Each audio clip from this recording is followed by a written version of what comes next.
valuable golden tickets. I hope we can all keep it up. 3. Chapter 891, the situation worsens. Severely wounded and unable to fight. But what Bai Zemin was about to curse when he used what little strength he had left to throw himself towards Ellis, who had just collapsed on the ground. Seraphina and King Philip screamed in fright when they saw their family member falling after a heartbreaking cry of pain. They both panicked when they saw Bai Zemin make a move, but only sighed slightly relieved when they saw that instead of attacking he was squatting down to inspect her. "She's breathing," he said in a serious voice. Seraphina's legs went weak, and this time no one arrived in time to prevent her from falling on her butt. However, her eyes were fixed on her sister's body as she muttered the same words over and over again. "Thank God! Thank God!" King Philip also sighed in relief and stopped struggling against the blood chains, which finally allowed him to be free. He walked carefully and stopped a few steps away from Bai Zemin. After a moment of silence, he asked in a serious but trembling voice, What happened?" Bai Zemin frowned as he tried to come up with an answer, but it was difficult to come up with one that was 100% concrete. Even if the King of Gales believed that he had done something on the sly to harm Ellis, Bai Zemin had no real way of him not thinking that way, and even if he did, Bai Zemin probably wouldn't bother explaining himself considering he wasn't going to let Ellis live. It was just then that Lilith's voice reached him. "I'm afraid this girl received a rebound from the soul contract she formed with this little demon lord," Lilith said in a serious voice as she looked at Ellis closely. She continued, "There are several types of soul contract. The one you formed with the endless Blue Lotus is one similar to the one of mutual convenience, like the one the humans of the Gales Kingdom formed with the mutant beasts, in which both sides benefit from something. In exchange for power, you provide the endless Blue Lotus flame with food. Of course, your contract with the flame is much more special. However, the contract Ellis formed with that lower existence called Argon is one in which neither of them could do or say things that would betray the other's agenda." Bai Zemin nodded. However, he frowned and subconsciously muttered, "But isn't the demon lord supposed to be dead? I even received the soul power properly." "That's something I don't understand. The soul contract is supposed to stop taking effect when one of the parts involved loses their life," Lilith whispered in confusion. Then she asked, "Zemin, can you check the records you absorbed?" Then she stopped as she realized a problem. Bai Zemin received the death records but had not yet absorbed them, as he was in a bottleneck that did not allow more experience to enter because the current vessel was too small. Of course, this did not mean that the records waiting to be absorbed had been stolen. Such a thing was simply impossible. Lilith sighed and shook her head. I'm afraid I don't know what's going on. This is the first time I've run into this kind of situation. Not to mention that, as you well know, matters concerning souls are too complicated. In fact, it is very likely that you can find out more about it than I can.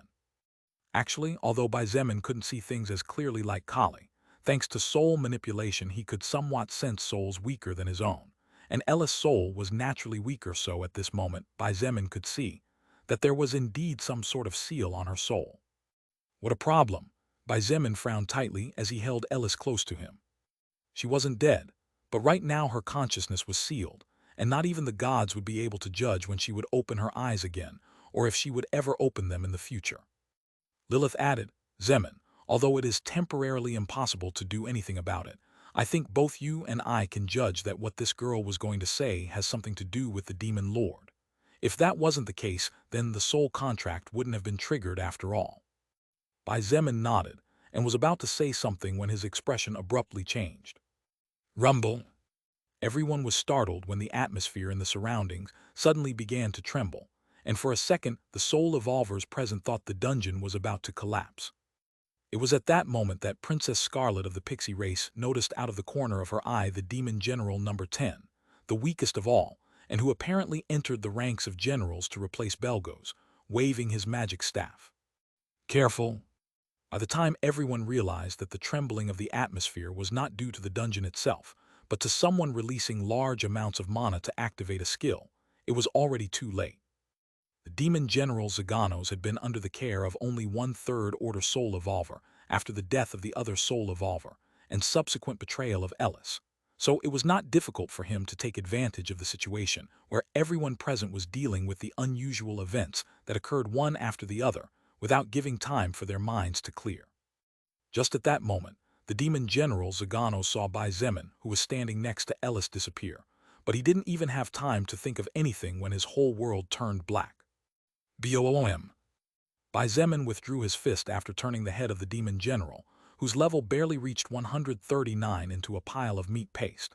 In his heart, he could not help but rejoice at choosing Shadow Blink as his third skill to evolve through the activation of soul manipulation.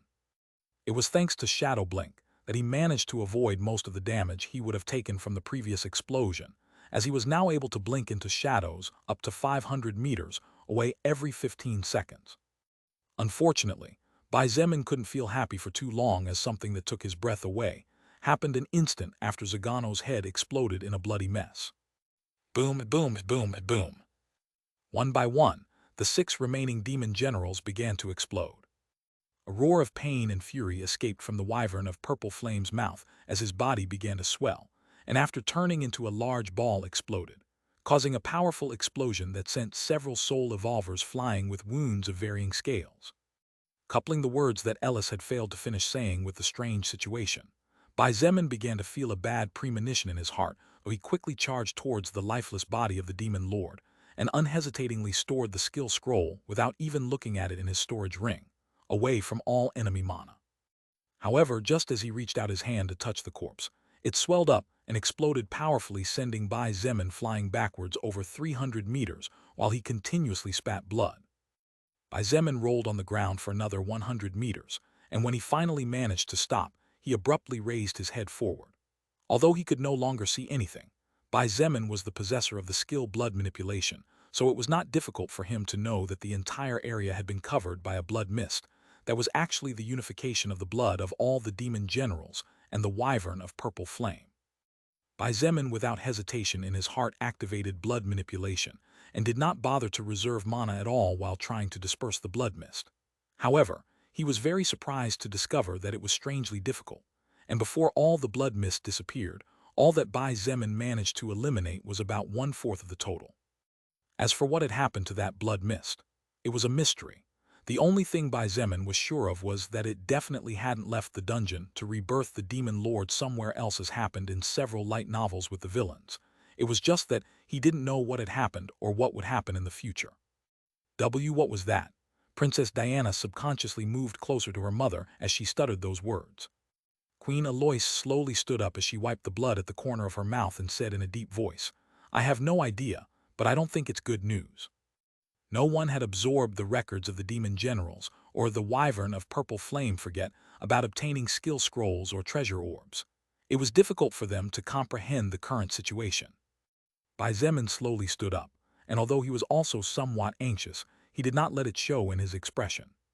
They all looked at him as he approached with staggering steps, as if he was about to fall down at any moment. Finally, and just before Bai Zemin really collapsed, Gu Lim and Serafina moved out of instinct and caught him just in time. "Big brother, are you okay?" Gu Lim asked with concern.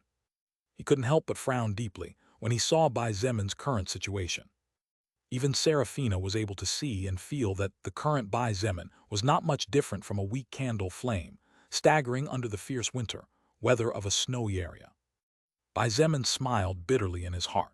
He had really forced himself this time. His physical wounds were so bad that they definitely wouldn't heal in 4 or 5 days, and the only thing that made him feel relieved was that his soul was fine, even though it was warning him that if he kept it up things would get bad.